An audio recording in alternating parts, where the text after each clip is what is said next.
everybody? It is Andrew from 510 Books. It's Wednesday, my short day in the store. What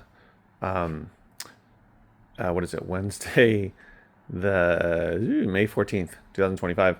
And I did a small pickup this morning. I told you about it. She claimed 7 or 8 boxes, but of course she was wrong, which is very typical, which I could kind of figure out from the conversation on the phone that she wasn't exactly accurate person. But anyway, you can tell that stuff. So these 3 boxes and that one 4 is what I picked up. I'm glad for the chance to help somebody with their books and see if there's anything that anybody would be interested in. So I'm about to go through it. This was like a bunch of textbooks. We'll see. She said, she talked about electronic books, but or books about electronics, but we'll see. Said she's going to have more. But I'm going to go through them, and then I'll share with you if there was anything in there worth keeping. So that was a really bad pickup. These are the 4 books that I'm keeping for my 2 stores. This stack here is everything that's going to my dollar sale, and then I got rid of the rest of it. So it was pretty bad. However, I did find these 3, which are not like awesome to sell on eBay. But based on what I'm seeing, this Duke Nukem one, and they both have the CDs in them. I'm gonna list both of these together for $29.99. This is from 1864. Yes, it's about the Civil War. I think it's a collection of Harper's Magazine, Harper's New Monthly Magazine, Volume XXVIII. So from 1863 to 1864. Pretty crazy. I've seen these before. Lots of hand drawings. So I'm going to list that one on eBay. And then this one is in German. There was a bunch of German stuff, books in German. And I found higher prices on this, but didn't find any on eBay. So I'm going to list that for $39.99 plus shipping. And that was about it. So, some pickups are great. Some are okay. Some are pretty bad. This was pretty bad overall, but I'm still thankful that I get, these opportunities, because you just never know. You never know. So you might as well just pick them up and see what you find. Oh, sometimes you have to take deep breaths when dealing with Amazon. Breathe in. Breathe out. And survive. So I sold these 2 items on Amazon. However, this sold yesterday morning. I could have shipped it yesterday morning, but why didn't I ship it? Because I couldn't get into my account. Why couldn't I get into Amazon account? Because it wouldn't text me the OTP code, which they require, which is supposed to be for my security. They started doing that a few years back. It's obnoxious. So they require a code to be texted to me, and they didn't text it. And so I couldn't get in. And so I was just on the phone with people that barely, I really wish they would just take the hit and employ people in the States as call center employees.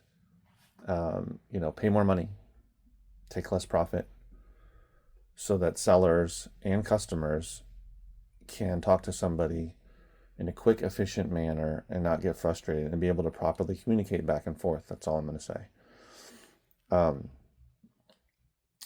So essentially, so you log in. It does not give you the option to receive it as a text or a call. And then I don't get a text, and then I go back to do it again, and it still doesn't give me that option. And then I go back in and do it again. It says, didn't receive the OTP code. And then it finally, the 3rd time, gives me the option to call me. And then it calls me, and that works immediately. So I don't know what I'm going to do going forward if it's not going to give me that option, but I guess I'll just go through that process. If you have a solution, let me know.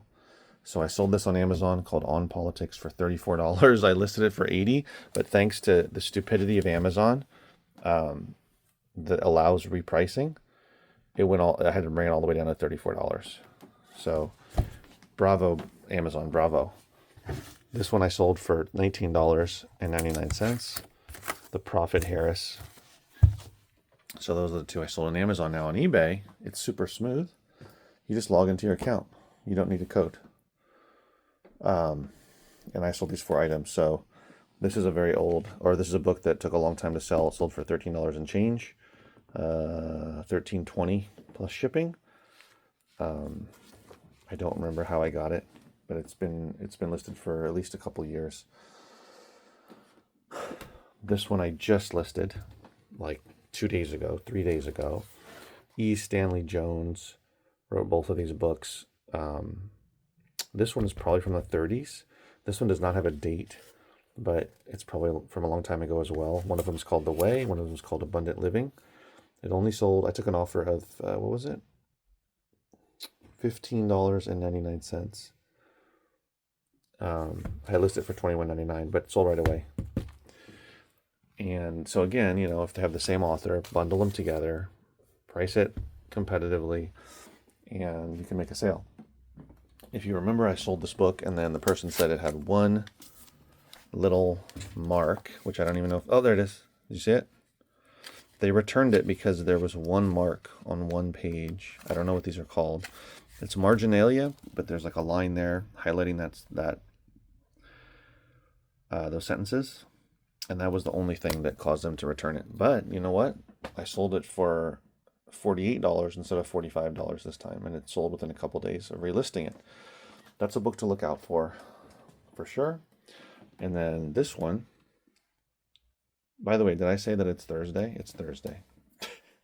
May 15th, halfway through May 2025.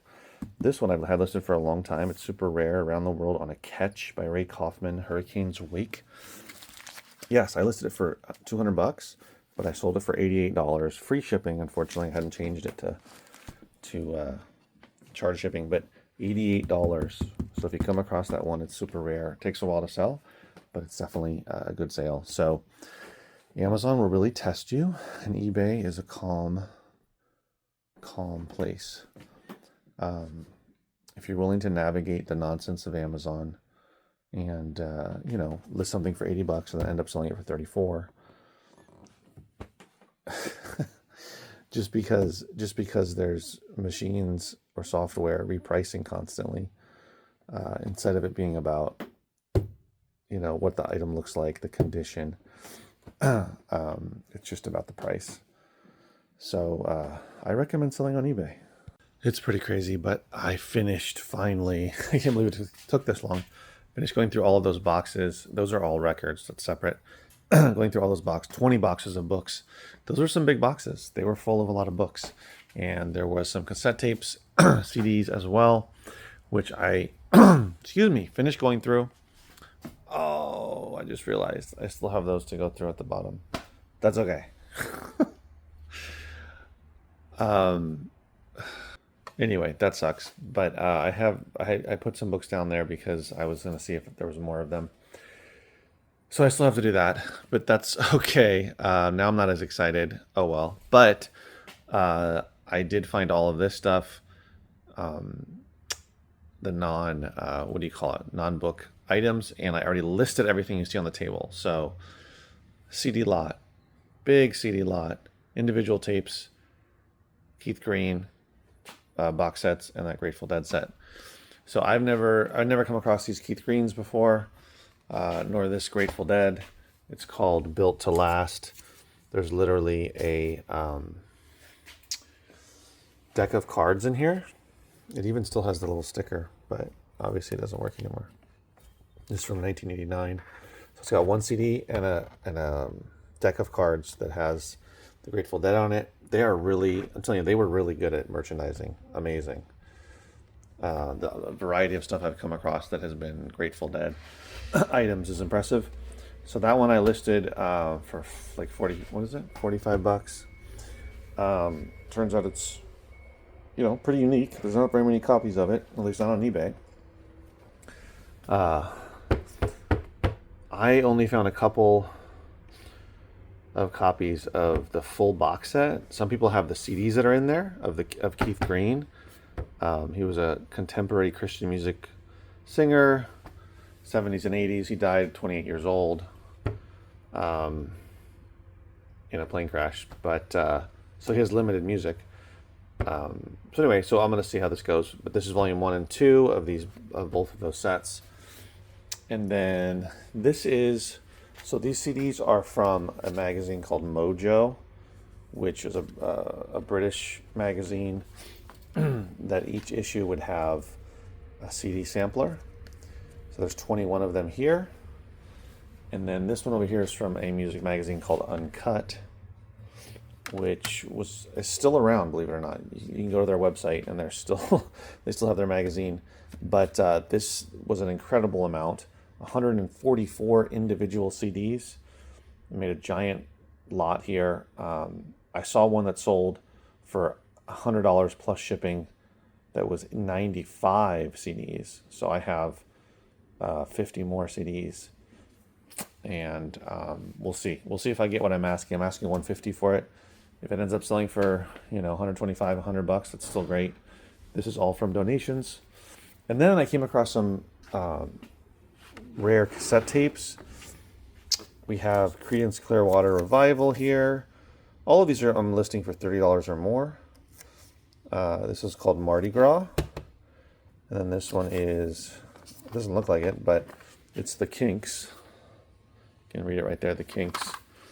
And it's got a very long title. Arthur, or the Decline and Fall of the British Empire.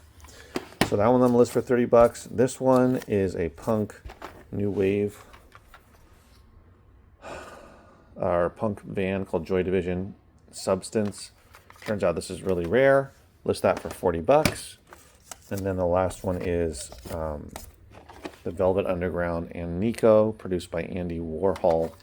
This one is also pretty rare. And I'm going to list it for $41.99 plus shipping. So we'll see how those do. I thought that was a pretty nice haul, though, from just one box of non-books. And I found a few more items, cassette tapes and CDs that I'm going to put in my store. For the future. So I just have to go through those books on the floor there. But aside from that, that's all done. And then I will jump into these boxes of VHS tapes. And then outside I have those 30 boxes of books. So very busy. I know next week I'll be getting more from the same person that I picked up all of the 20 boxes of books. So that's why I'm really pushing to get through as much as I possibly can this week. So that I can handle more inventory coming in. And there's also a chance that the same guy who brought me those 30 boxes will bring me more, because he said he had 100 boxes and he only brought me 30, which means there'll be 70 more. So I don't know if that's going to be happening this weekend as well, because he dropped those off last Saturday. But that might be a thing as well. So yeah, it's good to have lots of inventory. It's important to dedicate a lot of time to get through it, have a good process, so that not only you can get through it at a good clip, a good pace, but also that you find the valuable stuff in there, and that you list it right away. I'm no longer, like I've told you before, letting lots of stuff to list pile up. A couple months ago, I would have, even just like a month ago, this is pretty new for me, I would have said no. Now, I'm going to put all this stuff to the side, and now I'm going to go through the VHS tapes. And then when I get to the VHS tapes, then I'll list all this stuff. Instead, I spend time, once I got all this together, photographing it, and then listing it so it can be live up on eBay and has a good chance to sell, obviously, versus just sitting around and then other things happen. And so what I realized is you have to, of course, sort and get an inventory, but you've got to list what you find. Otherwise, there's just no point. You're not going to sell stuff as quickly. You're not going to make as much money as quickly. It's going to take longer. Those are my 2 cents. Thanks for watching, guys. I'll see you next video. Take care.